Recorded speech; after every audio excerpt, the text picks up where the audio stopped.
Hello friends, हम लोग आज क्लास 6 का जो एनसीईआरटी जो पढ़ रहे हैं उसमें आज हम लोग पढ़ेंगे क्लास नंबर 5। क्लास नंबर 5 का मतलब है कि हम 5वें चैप्टर को पढ़ेंगे। 5वां चैप्टर क्या है उसको देख लेते हैं। चलिए स्टार्ट। आप जब एनसीईआरटी खोलिएगा तो एनसीईआरटी में आपको 5वें चैप्टर में कौन सा मिलेगा तो उसका नाम है पदार्थों का पृथक्करण। 5वें चैप्टर में आपको क्या मिलेगा? पदार्थों का पृथक्करण। ये आपके 5वें चैप्टर में एनसीईआरटी क्लास 6 के। तो क्लास 6 का ये 5वें चैप्टर में क्या है तो पदार्थों का पृथक्करण। तो चलिए उसको समझते हैं। तो क्या होता है? तो पहला है पृथक्करण।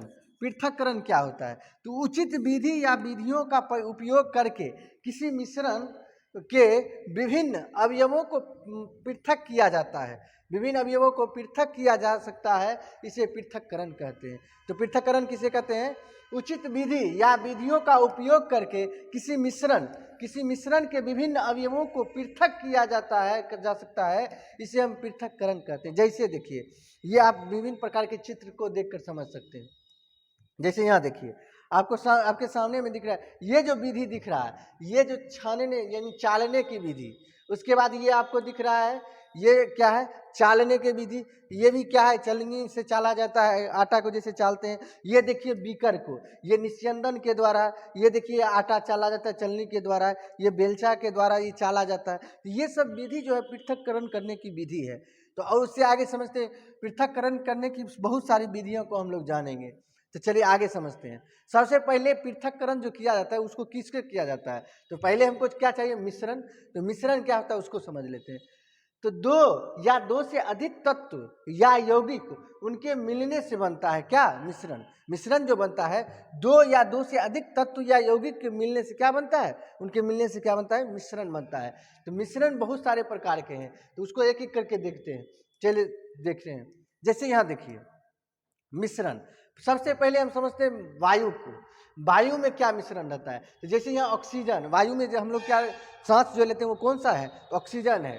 नाइट्रोजन, कार्बन डाइऑक्साइड, इसके बाद क्या है? जलवाष्प। ये सब क्या है? वायु में उपस्थित है। तो ये वायु जो है ये गैसों का मिश्रण है। वायु जो मिश्रण किसका है? तो गैसों का मिश्रण है। उसके बाद हम लोग दूध को देखते हैं। तो दूध में क्या आता है? जल रहता है, वसा रहता है, प्रोटीन रहता है, कार्बोहाइड्रेट रहता है, विटामिन रहता है। ये सब किसमें रहता है? तो जल में। तो जल में ये सब जो है ये सब तत्व है। तो दूध में। तो तत्व का मिश्रण कहाँ होता है? तो दूध में। उसके बाद समुद्री जल। समुद्री जल में क्या होता है? जल और विभिन्न प्रकार के क्या रहते हैं? लवण रहते हैं। तो ये लवणों, जल और क्या है? लवण का मिश्रण है क्या? समुद्री जल। उसके बाद आइसक्रीम। आइसक्रीम में किसका बना होता है? तो दूध और शक्कर का बना होता है। ये भी मिश्रण है। उसके बाद हम सोडा वाटर को अगर देखें, इसमें खाने का सोडा मिलाया जाता है, कार्बन डाइऑक्साइड और जल का मिश्रण। ये सब तीनों मिलकर क्या बनता है? Soda water. तो ये सब विभिन्न प्रकार के मिश्रण थे।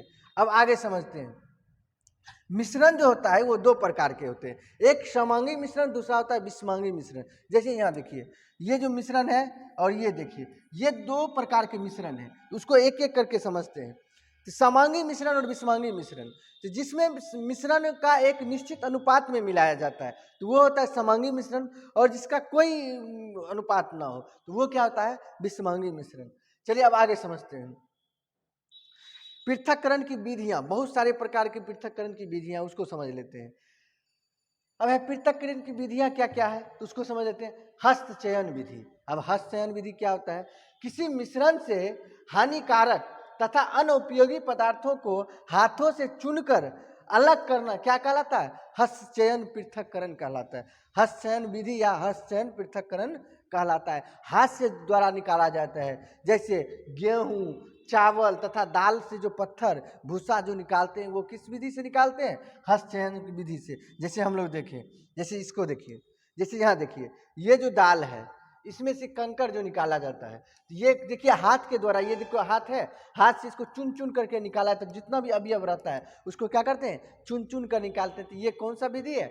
ये है आपका हस्तचयन विधि। अब आगे समझते हैं। दूसरा होता है थ्रेशरिंग। ये थ्रेशरिंग क्या होता है समझते हैं? थ्रेशरिंग क्या होता है? तो सूखे पौधों की डंडियां अनाज को पृथककरण को क्या कहते हैं? थ्रेशरिंग कहते हैं। जो अनाज से जो सूखे डंडियां जो है होती है, जैसे हम गेहूं का अनाज लेते हैं, उससे जो डंडियां को बाहर निकालना और गेहूं को अलग करना, ये जो प्रक्रिया होती है इसी को हम थ्रेशरिंग कहते हैं। ये थ्रेशरिंग दो तरह से होता है। पहले बैलों की सहायता से होता था, अब तो मशीनों का उपयोग करके ट्रैक्टर के द्वारा, विभिन्न प्रकार के मशीनों के द्वारा किया जाता है। जैसे यहाँ देखिए, ये जो किसान है, ये देखिए बैल से क्या करते हैं, इसको अलग करते थे, पहले थ्रेशरिंग करते थे। लेकिन अभी नए मॉडर्न युग में क्या है कि ट्रैक्टर के द्वारा, मशीन के द्वारा देखिए थ्रेशरिंग हो रहा है। तो पहले किससे होता था? बैल की सहायता से क्या होता था? सूखी डंडियों को हटा लिया जाता है और अनाज को अलग। लेकिन अभी के समय में ये ट्रैक्टर के मशीन के द्वारा किया जाता है, थ्रेशर के द्वारा। अब आगे समझते हैं अगली विधि। अब है निष्पावन। क्या है निष्पावन? क्या होता है उसको समझ लेते हैं। तो पवन अथवा वायु के झोंकों द्वारा किसी मिश्रण के अवयव को पृथककरण करने की विधि क्या कहलाता है? निष्पावन करता है। यानी कि हवा के झोंके से, जैसे गांव में देखते होंगे कि हवा के झोंकों से जो अलग किया जाता है, भूसा को अलग और अनाज को अलग, ये जो विधि है ये क्या है? निष्पावन। जैसे किसान भूसे से अनाज इसी विधि से अलग करते हैं। जैसे यहाँ फिगर को देख लीजिए, फिगर को देखिए, यहाँ देखिए, जैसे इस महिला को देखिए, ये जो क्या है, हाइट पे महिला खड़ी हो गई और उसके बाद देखिए इस सूप के माध्यम से अनाज के साथ जो मिश्रण है उसको गिराई और यहाँ से हवा चल रही थी, हवा के माध्यम से भूसा अलग और ये अनाज का देखिए ये इकट्ठा अनाज एक जगह हो गया। तो ये जो, जैसे ये देखिए, ये क्या है? सूप है और ये देखिए भूसा, ये सब जो उड़ रहा है ये क्या है? भूसा। और ये जो है ये क्या है? अनाज। ये अलग हो जाता है। इस विधि को हम क्या कहते हैं? निष्पावन। यानी हवा के झोंकों से जो पृथक्करण किया जाता है उसे हम क्या कहते हैं? निष्पावन कहते हैं। अब आगे समझते हैं चालन। अब ये चालन क्या होता है उसको समझ लेते हैं। तो चालन को समझते हैं।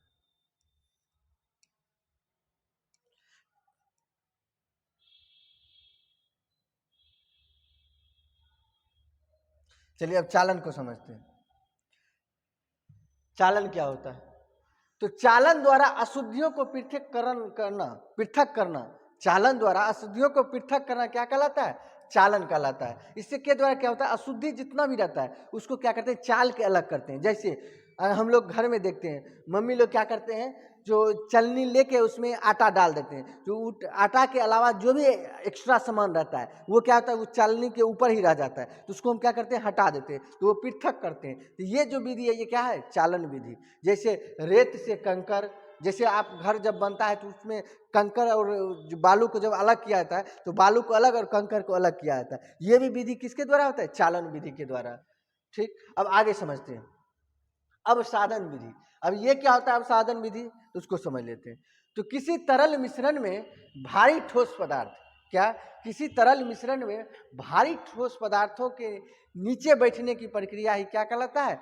अवसाधन कहलाता है। जैसे जल की तली में भारी कण नीचे बैठ जाता है, ये प्रक्रिया जो होता है इसी को हम अवसाधन कहते हैं। जैसे इस फिगर के माध्यम से देखिए, जैसे यहाँ देखिए, इसमें क्या है कि जो इसमें से मिश्रण मिलाया है, बहुत सारे चीज अशुद्धि मिलाया गया है, लेकिन इसको जब कुछ देर के लिए छोड़ दिया जाता है तो ये जो जितने भी गंदे पदार्थ यानी अशुद्ध पदार्थ है वो नीचे जाके बैठ जाती है। यहाँ देखिए जितने भी हैं यहाँ जाके बैठ गए। यही क्या, यही विधि, अब ऊपर से हम इसको पानी को अलग कर ले, यही विधि क्या कहलाता है? अवसाधन कहलाता है। जैसे यहाँ देखिए, यहाँ बहुत सारे पार्टिकल मिले हुए हैं, लेकिन कुछ देर छोड़ने के बाद ये क्या, देखिए जितना भी अशुद्धि है ये नीचे जाके बैठ गया और पानी, वाटर जो है ये साफ पानी क्या हुआ? अलग हो गया। ये जो विधि है ये क्या है? ये आपका अवसाधन है। अब समझते हैं निस्तारण क्या होता है। निस्तारण को समझ लेते हैं। चलिए, निस्तारण क्या होता है?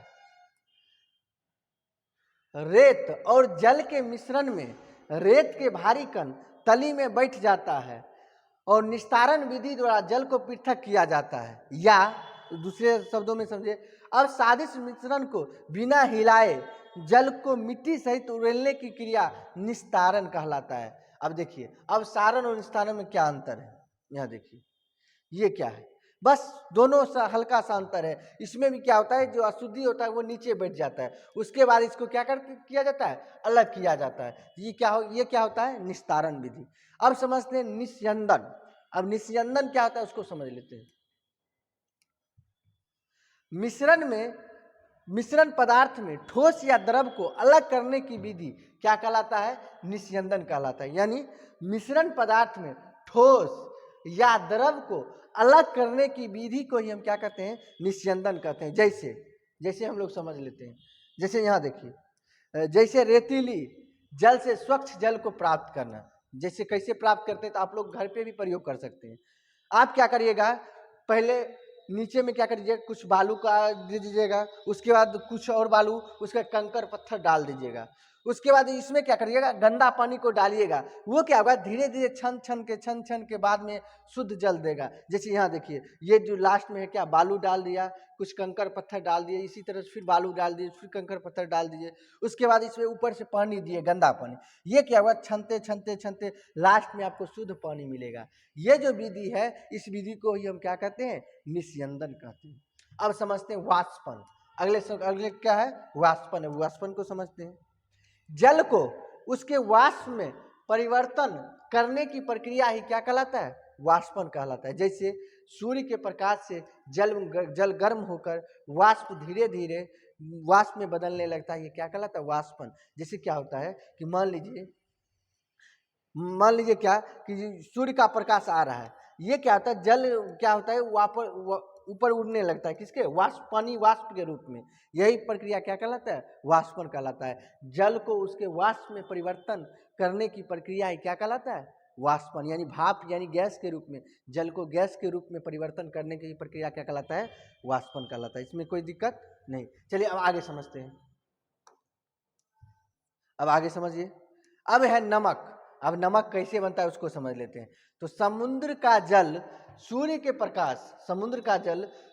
प्रकाश में गर्म होकर वाष्पन द्वारा धीरे धीरे वाष्प में बदलने लगता है।